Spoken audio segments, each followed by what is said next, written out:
Sup everyone, I'm your female otaku, and I'm here to discuss Book 3 of Infinity Train and how it perfectly handles trauma. We have been seeing more and more cartoons touch upon the matter. Oddly enough, we see it more in children's cartoons than we do in adult animation. But I think it makes sense. At least within my circle of friends, a lot of our trauma comes from when we were children. Be it 3 years old, 10, 13, 16? Doesn't matter. Heck, Steven Universe Future focuses entirely on Steven facing his depression and anxiety, instead of trying to ignore it. But how does Infinity Train handle it? Oh, I guess I should put it out there that there will be spoilers for Book 3 of Infinity Train, so if you're not caught up, please go do that right now. It will literally take you an hour and 40 minutes. Infinity Train Book 3 deals with a lot of trauma. It doesn't paint it as a happy picture, but instead shows you both effects of trauma. The first being how it affects the victim, the second on how it affects others. Trauma can be used to characterize someone. Hell, trauma can shape any person in real life. But what does that person do with the trauma?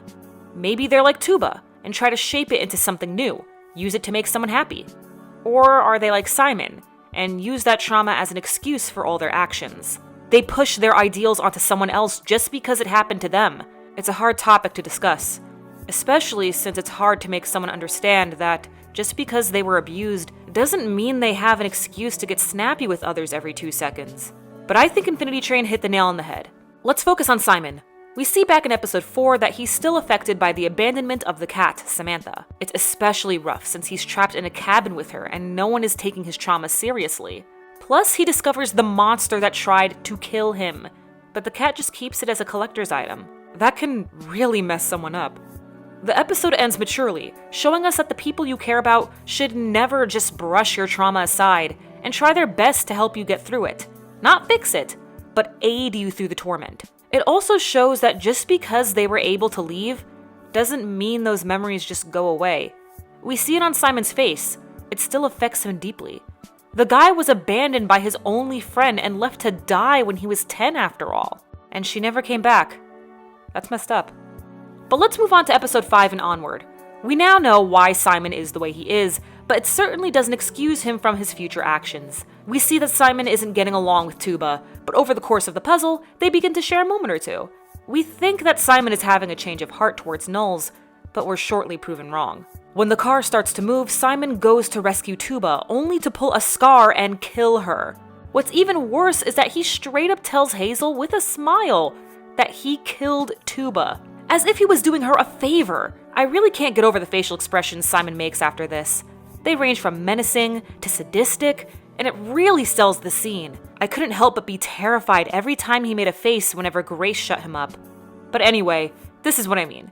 Just because Simon went through a god-awful experience does not mean he has the right to force his trauma onto others. He killed Tuba and was ready to ditch Hazel as soon as he found out that she was a Null too, just because of his traumatic experience with Knowles. Hell, both him and Grace did this. They both forced their ideals onto kids who had no idea what was going on. Granted, neither did Grace and Simon fully, but the fact that they made a whole group dedicated to stacking up your numbers by brutally destroying helpless Knowles should not be overlooked. While Grace isn't completely good, she does finally see the error in her ways and starts to change for the better once she cares for Hazel. As a child, Grace's parents never paid attention to her and always left her to hang with the help. They even separated her from a group of dancers just to be more secluded with private lessons. While she was rude to other girls and even shoplifted, Grace wasn't mean to everyone. After all, she did save Simon's life. Again, still not completely good, but better than Simon. Grace makes sure to give every child attention. As the leader of the Apex, Grace recruits children and lets them know that all of their gifts are special and mean something to her.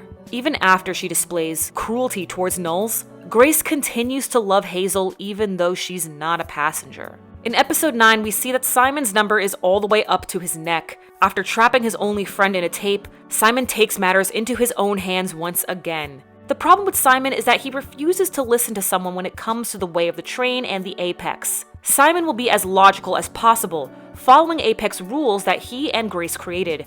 But whenever the cat, or Amelia, or sometimes Grace tell him that he's wrong and try to explain themselves, he'll get super defensive and take off. This shows a huge level of immaturity with the fact that he refuses to change. Simon constantly mentions that he just wants things to go back to the way they were. Even when Grace and Simon first got separated from the Apex, he was excited that it was going to be just like old times. But even after multiple cases where Simon is proven wrong with the fact that they have to follow the rules of a train, or getting their number down instead of up, Simon will get furious, and that anger eventually explodes. In episode 10, we see that Simon has taken over the Apex as its sole ruler and has convinced the kids that Grace is a void who needs to be wheeled. This is absolutely insane. Simon gave children the orders to kill a human. That's just all sorts of messed up. Grace and Simon duke it out, with Simon coming pretty close to killing Grace himself. We see the falling out between the two happening in a more literal sense, with Grace's number going down and Simon's number going up.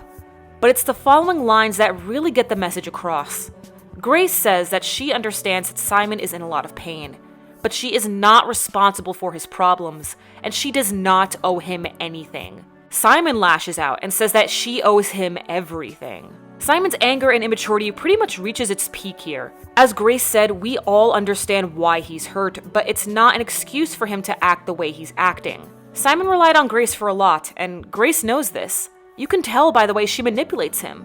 Sweet-talking, getting all up close, even getting a little touchy-feely. They never say it out loud, but it was pretty obvious that Simon had a crush on Grace and was willing to put up with a lot because of her.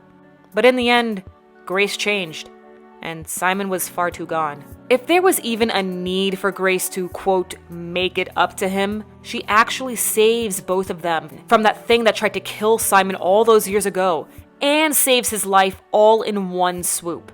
But even that wasn't enough. Simon kicks Grace off the train himself right in front of the Apex. He's left standing on the train, face full of numbers in a fit of mixed emotions from anger to sadness and a sadistic laugh. Thankfully, the origami train helped lift Grace to safety, but the evil Null returns and kills Simon. It's another really fucked up scene that made me pause the episode. Like, I would compare that to ReZero levels of fucked up, because that wasn't censored at all. We saw him disintegrate from the very being that traumatized him almost 7 years ago. Oh yeah, Simon's gotta be like 17 years old? So that's just even worse. I mean, yeah, I couldn't see him getting off the train or changing for the better, but the fact that he's most likely 17 just really sinks my heart. I don't know, maybe it's just me. We have a bittersweet ending. Grace dismantles the Apex and tells everyone that they all need to change in their own way. After all, the rule of a train isn't simply, you've been a bad kid, so now you're on the train to be good. Everyone is on the train for a problem they've been ignoring within themselves. With Tulip, it was ignoring the effects of her parents' divorce. With Jesse, it was ignoring the guilt in trying to please everyone, only to get his own brother hurt. And with Grace, well, there's clearly more to it than what we saw in her tape. I really love the line where she says, I don't even fully know myself. You know what? That makes sense. Perhaps you're different. But I'm 22, and I'm still learning about things that have affected me in the past that make me who I am today. Like, how come it's so hard for me to cry? Why do I always feel like a bother to my friends? Will I ever get over my social anxiety?